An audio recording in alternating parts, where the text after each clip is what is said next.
Donc Vladimir Zbinovski, l'artiste, bon, on se connaît déjà parce qu'on fait ça tous les ans, pareil. Je raconte toujours le même conte de l'histoire, de l'évolution, de notre voyage jusqu'à être artiste. Donc, pour cette année, l'héritage, on a travaillé sur cette thématique qui est assez conflictuelle parce que l'héritage, c'est presque quelque chose qui a avec vanité. Cette finitude humaine. Donc, dès le départ, dès que la civilisation commençait à exister, l'homme a eu besoin de faire ses traces, ses marques, donc créer les premières traces rupestres, après utiliser les lieux presque sacrés, toujours franchir un peu cette seuil, passage entre monde physique et monde métaphysique. Donc il a eu déjà cette conscience de finitude qu'il n'arrivait pas à accepter. Donc chaque fois, on a travaillé sur une sorte de trace ou une sorte d'intermédiaire de continuité d'existence, après, au-delà. Et c'est pour ça qu'il s'est développé les religions, les spiritualités, les sanctuaires, où la pierre était quand même une expression très pérenne, parce que pour l'homme c'est quelque chose qui dure et qui résiste dans le temps. Mais comme on écrit dans les textes sacrés que devant l'Éternel, même les montagnes s'écroulent, donc cette entropie ne travaille pas que sur notre existence terrestre, mais dans l'univers de l'univers. Donc c'est toute cette méditation, de réflexion sur qu'est-ce que l'héritage, qu'est-ce que notre présence, qu'est-ce que l'existence de vivant. Et où c'est intéressant, c'est cette continuité à travers des récits. Ça veut dire que c'est quelque chose qui est comme une sorte de mémoire mentale et qui continue comme, moi j'essaie, c'est pour ça que j'essaie ça un peu présenter dans cette pièce-là, comme une empreinte, l'empreinte de quelque chose qui était pérenne, comme l'empreinte de la pierre, mais elle se désintègre aussi, donc il y a une continuité de messages à travers des récits, comme une sorte de la photo, qui travaille sur positif, négatif, sur l'empreinte de la lumière et l'ombre. Et c'est peut-être là que c'est intéressant. Comment on peut travailler sur l'idée de l'héritage par rapport avec nos ancêtres. Donc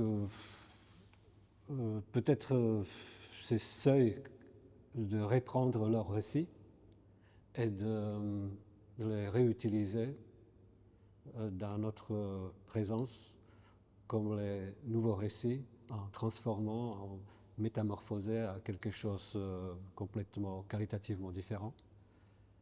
C'est peut-être un geste vis-à-vis de nos ancêtres comme un plus grand cadeau de la remerciement. Les émotions, les sentiments, c'est peut-être qu'est-ce qu'il nous reste justement à notre XXIe siècle comme dans la défense, tout ce qui nous prépare avec cette accélération de mutation vers le XXIe siècle. Parce que c'est là où on s'est rendu compte qu'il y a quelque chose qui n'est pas palpable, qui existe, pourtant il n'est pas là, et pourtant on a des intuitions de quelque chose. On appelle ça d'énergie. Et c'est justement cette énergie, soi-disant énergie vibratoire, qui fait que c'est pas moi, c'est pas vous, c'est quelque chose qui est entre les deux, qui crée qu'il y a une sorte d'interaction qui crée cette conscience de quelque chose qui fait qu'il y a une continuité d'existence. Alors on a chacun, entre les artistes, certains vocabulaires qu'on essaye de s'établir dans les formes. Moi, j'étais toujours entre la pierre, le verre et surtout la lumière. Donc j'ai essayé toujours faire cette fréquence entre ces trois éléments. Mais touchant le verre, on s'est rendu compte qu'on travaille la plupart du temps toujours sur la lumière. C'est quand même un phénomène presque aujourd'hui, quand on parle physique quantique, c'est vraiment quelque chose de particulier parce que c'est particulier parce que c'est une particule et en même temps c'est une onde. Donc constamment, on peut créer quelque chose physique et en même temps l'impression qu'on travaille sur quelque chose qui est constamment en mouvement, qui est constamment une sorte de métamorphose dans quelque chose entre les deux états. Parce qu'on sait que le verre, c'est une matière qui n'est pas stable, c'est une matière qui est constamment en évolution. C'est une matière qui n'a pas une structure définie. C'est pour ça aussi qu'elle est constamment capable de s'adapter à l'évolution intellectuelle de l'homme. Elle le suit constamment.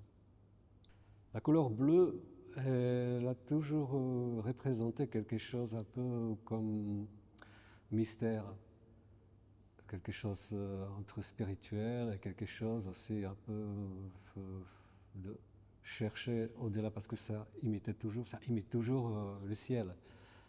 Et l'homme, sa pensée était toujours verticale. Donc ça veut dire toujours avoir la tête dans le ciel. Donc c'était à peu près cette métaphore, le bleu. Et en plus, je ne sais pas comme pour les autres, mais personnellement, je ressens le bleu quelque chose qui m'est plutôt calme, quelque chose qui est apaisant, même si c'est une couleur plutôt froide. Mais peut-être c'est ces contrastes qui fait que ça marche. Mais en tout cas pour moi. Certitude perdue.